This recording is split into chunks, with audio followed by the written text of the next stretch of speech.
Hello అందరికీ ఈరోజు వీడియోలో గుంత పొంగనాలు పిల్లలకి ఇడ్లీ దోశ తినడం బోర్ కొట్టినప్పుడు ఒకసారి దోశ పిండితో కానీ ఇడ్లీ పిండితో కానీ ఇలా ట్రై చేయండి.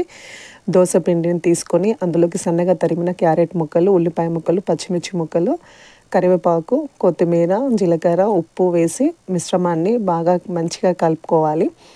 కలుపుకున్న మిశ్రమాన్ని మనము పక్కన పెట్టేసి స్టవ్ తీసుకొని దానిపైన పొంగనాల ప్యాన్ పెట్టి అది హీట్ అయ్యాక ఆయిల్ వేసుకున్న తర్వాత మనం ముందుగా కలుపుకున్న మిశ్రమాన్ని ప్యాన్లోకి వేసి ఒక 5 మినిట్స్ మీడియం ఫ్లేమ్లో ఉడికించుకోవాలి. వాటిని మరొక వైపు మార్చుకొని మరొక 5 నిమిషాలు మీడియం ఫ్లేమ్లో ఉడికించుకున్న తర్వాత స్టవ్ ఆఫ్ చేసి మనం ప్లేట్లోకి తీసుకుంటే ఎంతో రుచికరమైన గుంత పొంగనాలు రెడీ.